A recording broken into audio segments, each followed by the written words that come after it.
Well, welcome, friends, to your radio activist here, Mark Harrington, and the Mark Harrington Show. You can pick us up on all the popular podcasting platforms and all the social media websites like Instagram and TikTok and all the rest anytime, 24/7, 365. And we're going to be talking about a very important issue today, and that is we're going to look at the abortion question from the supply side of it. And you don't hear about that a whole lot because for good reason, because we're trying to end abortion by decreasing demand, zeroing it out if we can. And that is what we do day in, day out, and changing hearts and minds on abortion. That's what we do here at Created Equal when we go to college and high school campuses and we're in the public square educating Americans about what abortion is and does. But there is another side to this that in some ways is neglected often. If you're thinking about a land war, for an example, not using guns and bullets, don't get me wrong here, but there are two sides to the equation, two sides to the battle. You want to deal with the demand, decrease the need for abortion, but you can also squeeze the abortion industry out of business. And so we're going to talk about that today. And my guest is Missy Martinez-Stone, and she is the CEO of Reprotection. Missy, thanks for being on the program. Yeah, I'm so happy to be here, Mark. Well, we love the work you're doing, and we've talked about this in the past with my good friend Troy Newman of Operation Mhm. Rescue. They were kind of the pioneers, if you Right. will, on the supply side of the equation. Cheryl Solinger doing great work there. Really, we stand on the shoulders of giants that have gone before us, laying the groundwork for a lot of the work that you're doing, and you've just taken it to a new level. And so I want to talk about that today. When we talk about supply side, now that's my term, okay, Right. supply side, if you will, to the abortion issue. What does it look like for reprotection? What do you guys do? hmm So we are looking specifically at how these abortion facilities are operating.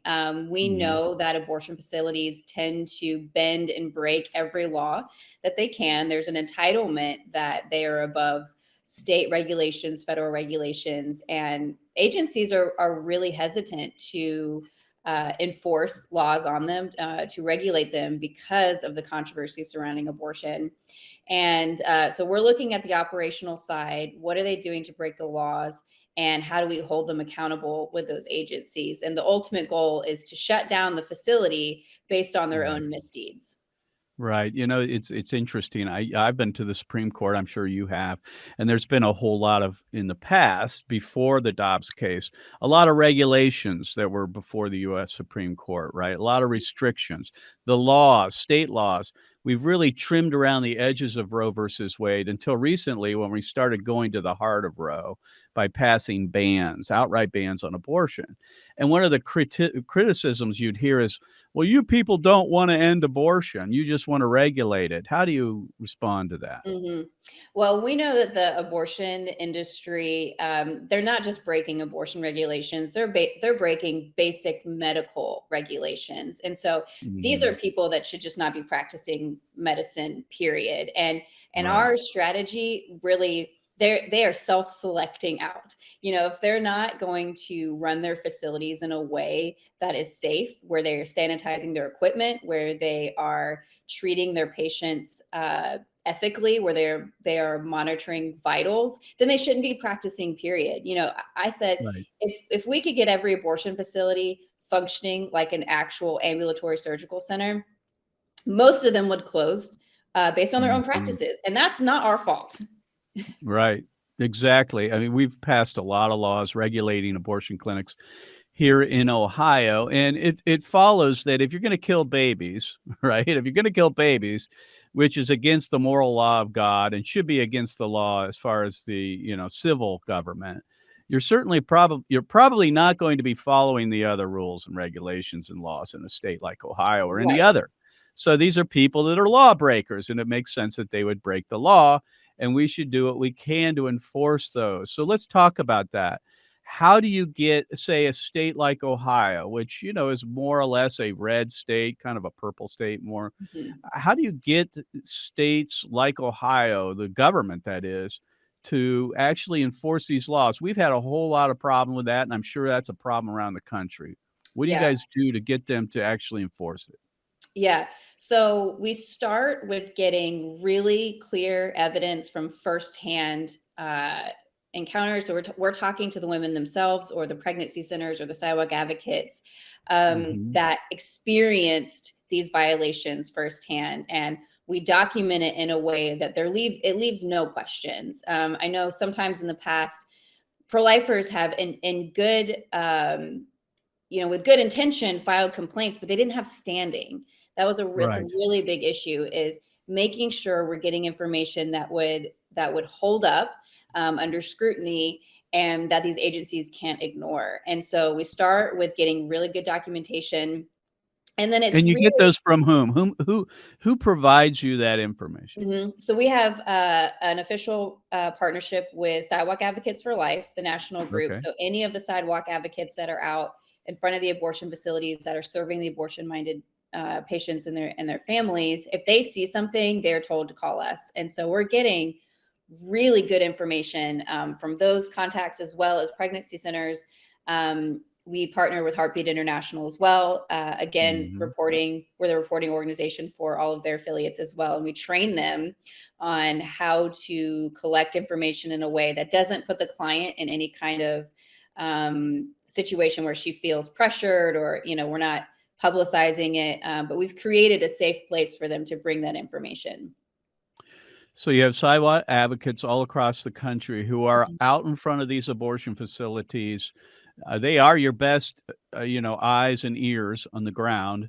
And it's that old saying, see something, say something, right? It's just Absolutely. basically like the Absolutely. government, and Yeah. just report to you, and Hmm. then you take it from there. I Yeah. imagine you're getting all kinds of reports from all around the country. How So do many. you, and I don't want to get into the weeds here, but Yeah. how do you determine which one of these to follow up on, and which ones you can actually use to shut down an abortion center? Right. So we take each violation kind of through a process of screening. So we have to determine first, did a violation even occur? So we go to the Mhm. state code, and sometimes, unfortunately, the way these laws are passed, these abortion facilities are exploiting loopholes. They'll Mhm. get off on the smallest technicality. And so we have to go to the rules and determine, did a violation actually occur? And then we're looking at who is responsible. So, and what's the protocol for filing complaints? But then we're really looking at, do we have a strong community on the ground that is willing to see this through? Because these are long processes. I mean, some of these take Right. upwards of 2 years. Do we have a Mhm. strong commitment from the community to be involved with us, to partner with us and see this through? And then also, what does whatever agency that's responsible, what are their chances of investigation, of responsiveness? And so we really have to look at these cases individually and say, what violation occurred, who's responsible, what's the protocol, do we have a commitment from the community? And if all those things align, then we can really delve in and shut the facility down. My guest today is Missy Martinez-Stone, and she is the CEO of Reprotection. And you can find out more by going to reprotection.org. And there is a part of the website that allows you to send information, if you will, Mhm. to make a report on what you might be seeing out in front of these abortion centers. And so I really encourage you, if you're listening or watching the program today and you are a sidewalk advocate, or you are someone who stays up on what's happening in your community with the abortion centers, to look up reprotection.org. And if there's anything that seems out of sorts, to make sure that you're communicating with them, because there may be some action that can be taken.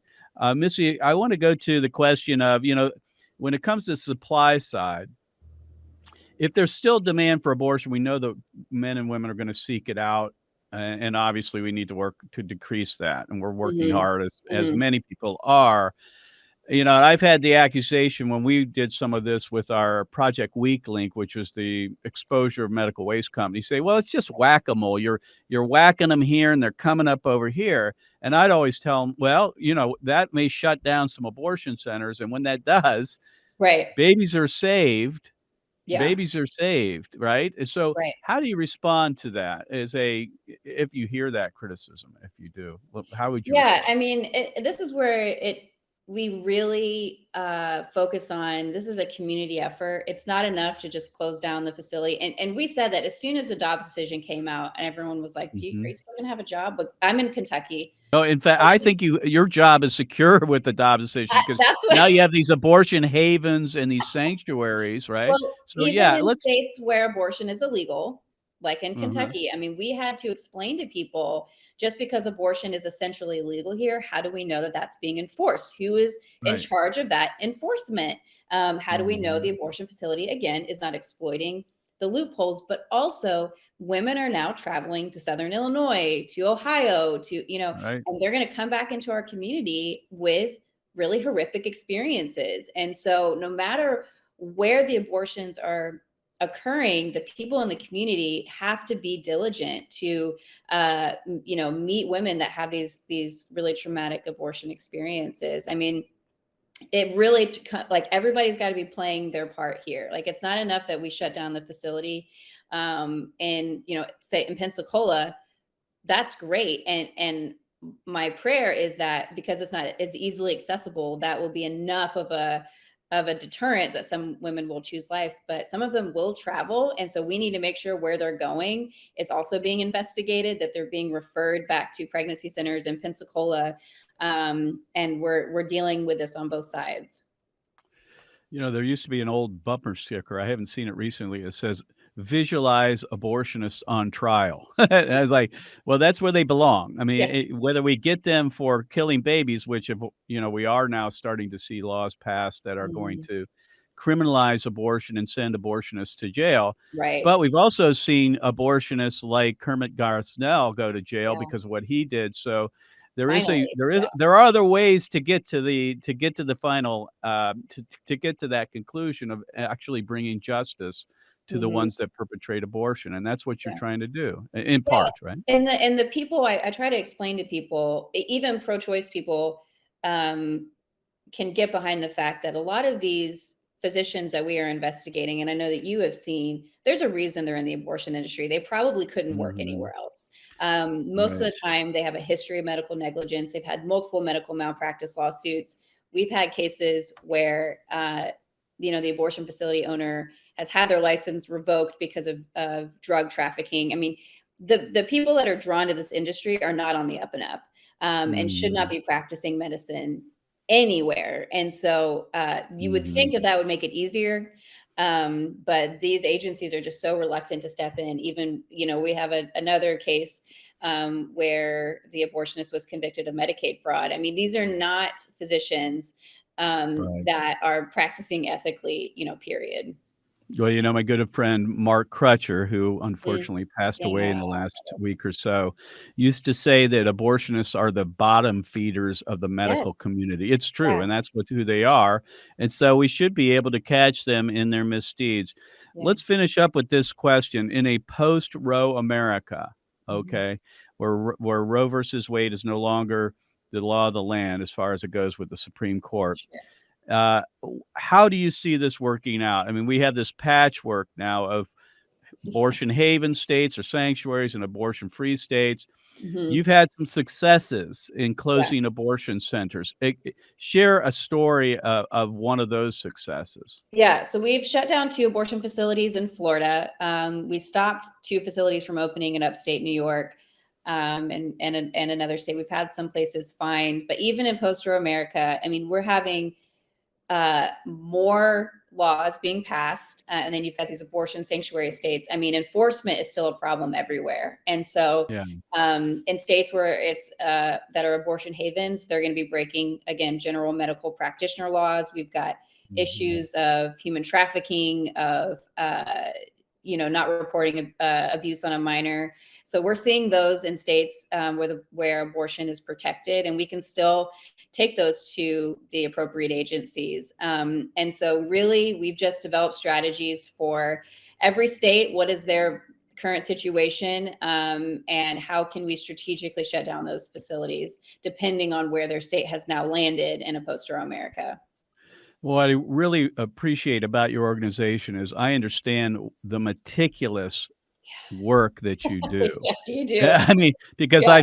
I've seen it done with others in the past, and I just can't imagine the amount of detail and patience it Yes. takes to prosecute. I say prosecute, meaning to see through the process of actually bringing these laws to be enforced and bringing Yes. these people to justice. So, Unless it's you've not. done it, you truly don't understand how much time this takes, and which is why we try to explain to people it's so crucial that there's an organization like Reprotection that is solely dedicated to doing this. It takes full-time people to go through each violation, figure out what the, violation was, who's responsible, and then follow up. I mean, this is a full-time job. It is, but you do have your Sidewalk Advocates. If you would, leave us with some parting words. Speak to the audience, those who are listening, who are activists, who are out on the streets, who see things going on at the abortion centers, and they think, "Well, Yeah. that doesn't seem right." What can they do? Yeah, you can always report on our website, reprotection.org, or you can send an email to info@reprotection.org. And our director of investigations goes through every single email or violation that comes through, and then we'll be in touch. But really, anything that feels off, anything when you're talking to a woman, anything that she says where you go, that doesn't sound right, give us that information, and we can determine what's going on. And if you're at a pregnancy center, we do have a class on the Heartbeat Academy platform that actually teaches you how to document these violations while adhering to HIPAA, and not distracting from your main mission of serving those women. But you can take the class on Heartbeat Academy, and that would be a really good resource too. My guest has been Missy Martinez-Stone, and she is the CEO of Reprotection, and you can go to reprotection.org. And I encourage you, if you are an activist or you're someone out front of the abortion center or you run a pregnancy resource center in your town, to keep them in mind. If you see something that's out of sorts with the local abortion center, report it to them, and they'll work with you to bring this to enforce the laws that are already on the books. Missy, we appreciate all the hard work you're doing, and we look forward to working with you in Ohio as well. Yeah, God bless we you. got a lot to do in Ohio. A lot to happen here, right? Amen. Thanks for being on the program. Yeah, thanks so much, Mark. So you've been listening to your radio activist here on the Mark Harrington Show, and we'll see you next time. God bless you. God bless America. And remember, America, to bless God. You've been listening to Mark Harrington, your radio activist. For more information on how to make a difference for the cause of life, liberty, and justice, go to createdequal.org. To follow Mark, go to markharringtonshow.com. Be sure to tune in next time for your marching orders in the culture war.